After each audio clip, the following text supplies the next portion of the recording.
할렐루야, 복음 충만교회 서재영 목사입니다. 오늘 저는 마태복음 5장 43절에서 48절을 본문으로 너희도 온전하라의 의미를 라는 제목으로 말씀을 증거하고자 합니다. 성경을 봉독하겠습니다.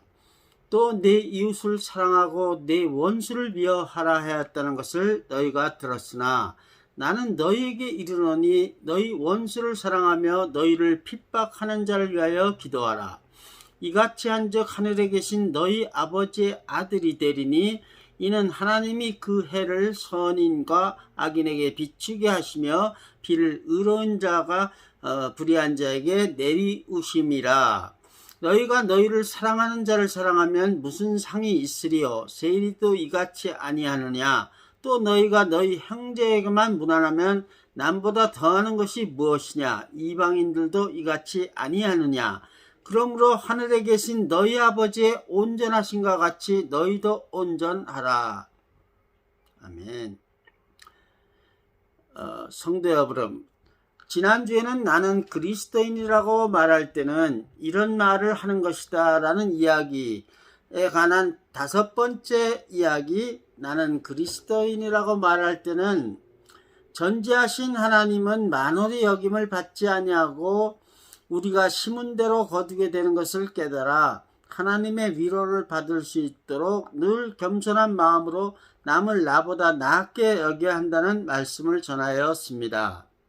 오늘 저는 나는 그리스도인이라고 말할 때는 이런 말을 하는 것이라 라는 이야기의 6번째 이야기, 나는 그리스도인이라고 말할 때는 이런 말을 하는 것은 내가 온전하다는 것이 아니라 결점이 너무 많지만 내가 하나님 앞에 가치 있는 존재임을 믿고 하나님이 원하는 대로 하나님처럼 온전히 행하여야 한다는 말씀을 전하고자 합니다.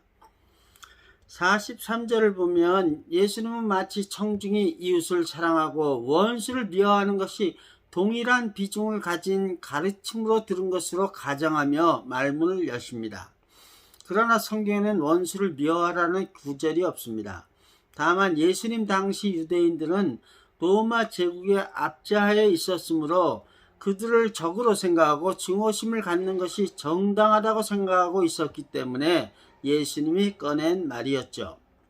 그런데 예수님은 원수를 사랑하고 우리를 핍박하는 자들을 위하여 기도하라고 말씀하십니다. 무슨 기도를 하라는 걸까요? 그들을 저주하는 대신에 그들이 마음을 바꾸도록, 더 나아가 그들을 사랑하고 용서하게 해달라고 하나님께 기도하라는 것 아닐까요? 또한 그렇게 하지 않으면 우리는 하나님 아버지의 아들이 될 수 없다. 그러므로 원수라도 사랑하고 핍박자들을 용서하여야 하나님처럼 온전하게 될 수 있다고 말씀하시는 겁니다. 여기서 예수님은 하나님이 온전하시다는 이유를 예를 들어 말씀하셨죠. 하나님은 악인과 선인에게 해를 비추시고 의로운 자와 불의한 자에게 비를 내려주시기 때문이라는 것이죠. 나아가 우리가 원수를 사랑하지 않고 핍박자들을 위하여 기도하지 않는다면 유대인들이 죄인으로 여겼던 세일이나 지옥불을 때울 땔감으로 여겼던 이방인들이나 마찬가지라고 쐐기를 박는 것이지요. 자신을 사랑하는 사람을 사랑하는 것은 사랑이 아니라 일종의 본능입니다. 형제에게만 무난한 것, 즉 행복을 비는 행위는 동족 간의 편협한 사랑의 표현이자 이기심을 넘는 사랑의 행위는 아니라는 것이죠. 성도 여러분, 원수를 사랑하고 핍박자들을 위해 기도하라는 예수님의 말을 예수 믿기 전에 처음 들었을 때 여러분은 어떤 생각을 하셨습니까?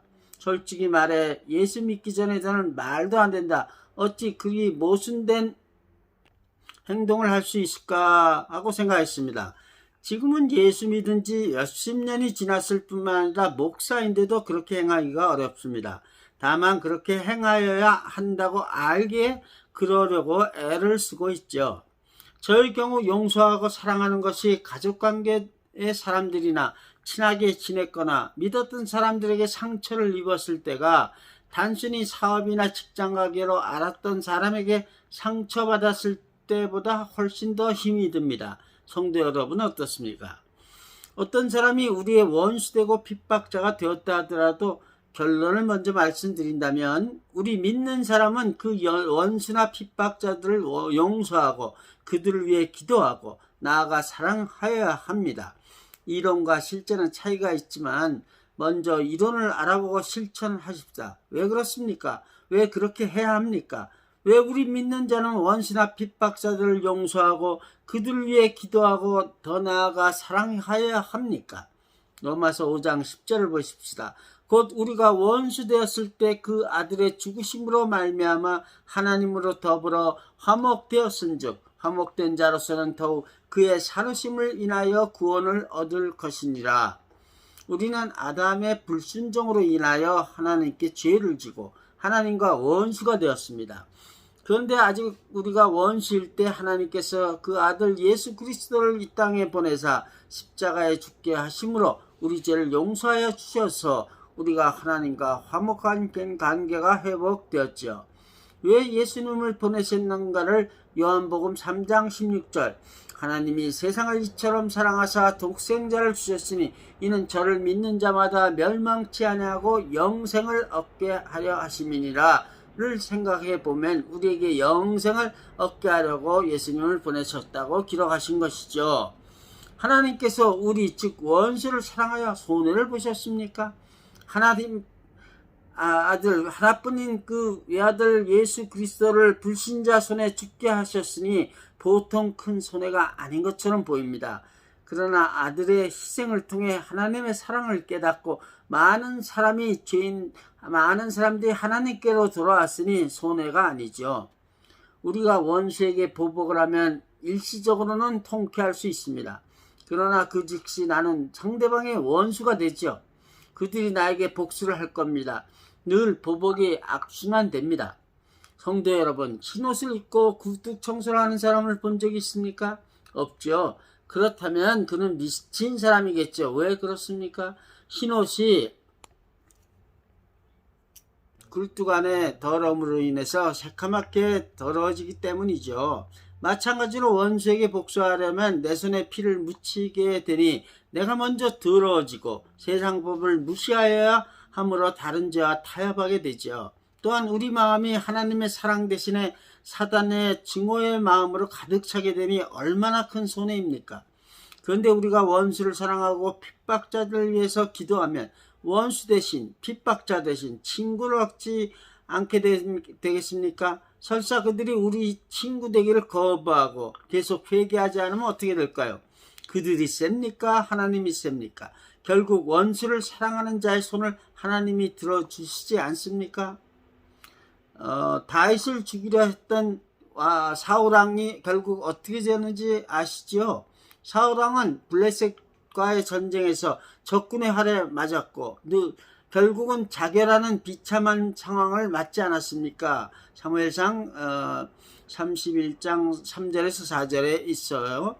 다윗은 늘 사울에게 쫓겼지만 결과는 하나님이 다윗의 손을 들어주셔서 다윗에게 판정승을 내리지 않았습니까? 무슨 교훈입니까? 하나님이 내 손을 들어주실 때까지 복수를 금하고 원수를 사랑하며 핍박자를 위해서 기도하라는 예의죠.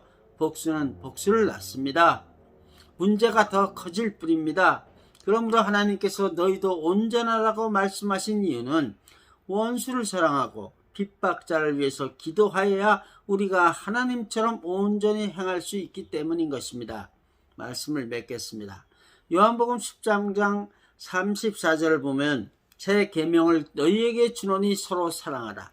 내가 너희를 사랑한 것 같이 너희도 서로 사랑하라. 이 말씀은 왜 우리가 서로 사랑해야 하는가를 잘 알려주는 동시에 서로 사랑하라 해서 서로는 원수나 핍박자도 당연히 포함되는 것을 웅변으로 말씀해 주시는 것입니다. 물론 하나님이 너희를 사랑한 것 같이 그 말씀의 뜻은 독생자 예수를 십자가에 못 박혀 죽게 하시기까지 우리를 사랑하신 것을 의미하죠. 하나님의 아들 예수님을 죄된 우리 원수된 우리를 위해서 희생시킨 그 큰 사랑을 우리가 받았기에 우리도 마땅히 우리와 원수된 사람들도 사랑하고 핍박자들을 위해서 기도해야 되지 않겠습니까?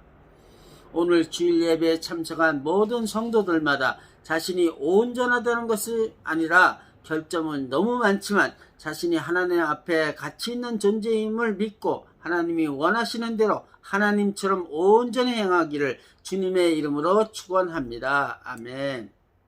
오늘 말씀 제목은 너희도 온전하라의 의미였습니다. 복음충만교회 서재영 목사입니다.